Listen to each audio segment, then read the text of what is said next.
Craig's stuff. Craig's stuff. Craig's got a lot of stuff. Yeah. Craig's stuff. Craig's stuff. Craig's got a lot of stuff. Hey everybody, welcome to another episode of Craig's Stuff. And this is the best Dracula voice I am trying to do because it is almost Halloween and we are doing a spooky, scary episode of Craig's Stuff. And the spookiest thing I have at the moment is the brand new 2021 Tamashii Nations or Bluefin or Storm Collectibles, sorry, I'm bleh. Skeleton 2-pack. Now I'm just doing the count. But anyway, we're taking a look at this awesome brand new 2021 event exclusive Golden Axe Skeleton 2-pack, which I am very excited for. This is like the third or fourth iteration of this 2-pack. They've come in different colors over the years. And I finally said, all right, I think I need them because they're just very cool. Not really into the Golden Axe series at all. I don't really know anything about it. I remember it existed. I want to say it was like a Genesis or something. I certainly never played it, but it's an old game and they're making figures for it. But these are just generic skeletons that can kind of just go against anybody. I'm actually really excited because they're coming out with Lizard Men versions too, and I pre-ordered those because Lizard Skeleton guys, that's pretty cool too. Yeah, so very excited to pop this sucker open. But before that, we got to take a look at the box. Pretty standard Storm Collectible packaging. Got both figures here on the side. Golden Axe right here in the middle. Skeleton. 2021 event exclusive. Says that on the top. Picture on the side. Picture on the side. You can see some nice skeletons actually kind of in the background there. Some little skulls. And then we got some photos on the back. Anyway, without further ado, I think it is time we pop this sucker open. Now, I always like these little surprises when I open the box. Look at these. Look at this is the inside of the box. This was just like the inside packing thing, and that's really nice. That's just cool. The player select screen. You got your different Golden Axe characters. I know they've made figures, I believe, for all of them. There's mounts too, which are pretty cool. Alrighty, so here are our two skeletons, but before we talk about them, we have to talk about the accessories that they come with. And we got a solid assortment here, nothing too crazy, but a nice assortment. First off, we get a very nice shield. You get two of these guys, nicely painted with a skull right on the front. A little weathered. It looks really nice, different, shading on there. So that looks really cool. I like that a lot. Then we get the sword. Not really anything going on. This one's just pretty much a flat black. Actually, it doesn't even look like it was cut very clean off of the mold, which that kind of stinks. Although I can just trim that. I have little nippers for my Gundam model kits.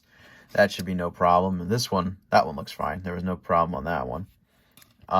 Then you get 8 additional hands. You get some clawed hands, some open hand. These look like trigger hands, actually. For when you want to give your guys guns, I guess you can. Then you get, these are the sword holding hands. And then on them you get just regular fists. So in total you're getting 10 alternate hands. And of course it's just 2 different sets of each. So now I think we should take a more in-depth look at the figure. All right, so here are our 2 skeletons. They look fantastic, but I think we're just really going to take a look at one of them.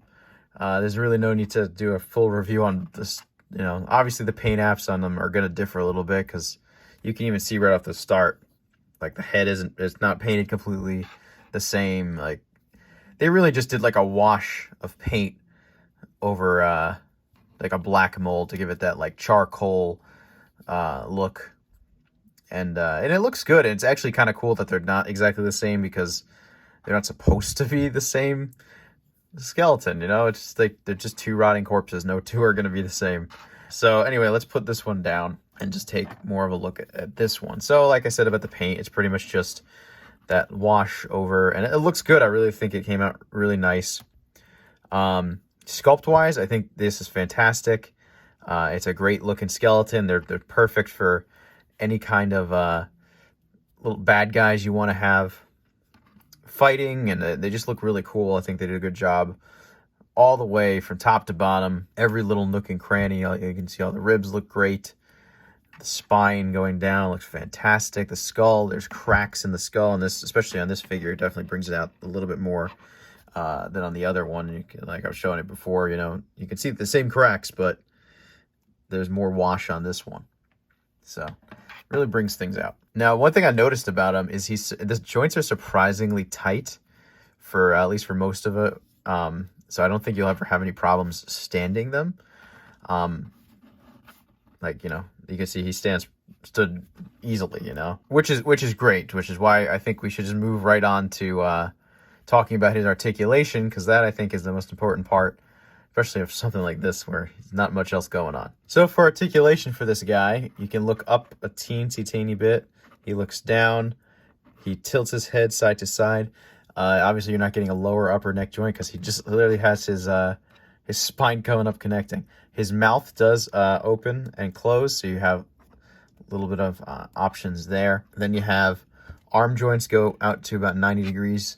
You can see they kind of always go like this, but you can move them in any which direction you want by moving this all the way around, which is great. It also spins at the shoulder. There's no upper bicep cut because he doesn't really have a bicep.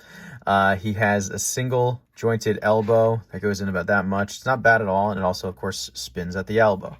Then at the wrist, you get this. It's all the same kind of joints throughout, so you're pretty much going to get all that kind of range of motion at every joint. Then at the wrist, he goes all the way around, in and out, every which direction. Then at the, you can see there's a joint right here in the middle of the spine, so he has that upper, like chest, it goes that about far, goes that just about that far back, not too far, and then the lower as well, so you can go get a nice crunch that way. The only joint I noticed that was actually a little loose is this joint right here. Both skeletons seem to have that joint, so like you can see it doesn't shake if I hold it there. No, this joint doesn't move at all, but very easily this joint at the waist is like easily the loosest joint on the whole figure. So just I would suggest being careful. It doesn't seem to be causing any issues for me. I mean, I think once you stand him up and get him into whatever position, it's gonna stay. It's not super loose. It's just like with a little bit of force, it's gonna move. So I think if you have it just angled correctly, should have no problems. And because these are also the same joints, like I said, as the arms, you can spin them any which direction as well, and then have them bend in any which direction as well. Same as the arms because they're the same kind of joint. Same with the lower one here. Then at the legs, of course, it goes very far forward because it just goes all the way around at the leg joint because there's nothing to hinder it. So the legs go all the way around. He has a exact split there. It's on a ball joint, so you kind of have that in and out movement too there, so you can kind of move the legs in and out, and it has that up and down too.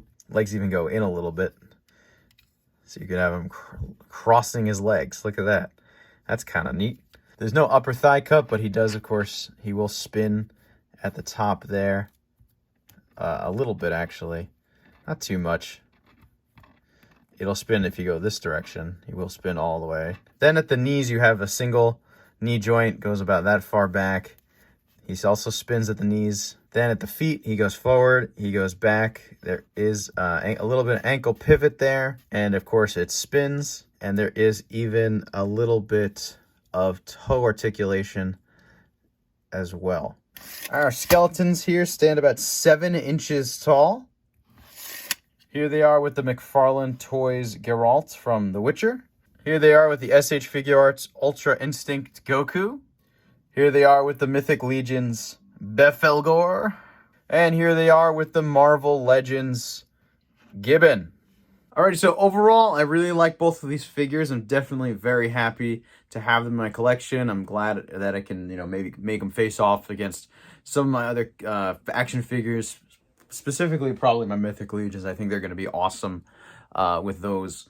But they could really go with anybody. I mean, I have like Goblin Slayer. They could go with him. Doesn't really matter. I mean, I know he really just fights goblins, but he's still a knight guy. I have, anybody. Anybody can fight an undead. and they're really cool. They're surprisingly sturdy, especially considering how skinny they are. So I'm very, very happy with the purchase. I'm sure if you weren't able to get these, I'm not sure if they sold out, but I'm sure they're gonna keep making other color variations. So you may be able to still pick one up at some point, or you can also get the Lizardmen, which are coming out. I think those are just a standard release. Anyway, if you like this review, make sure you leave a like, comment, and subscribe. Please check out my Instagram. It's at Craig Stuff. Check back every Friday at noon for brand new videos. I will see you guys next time. Later.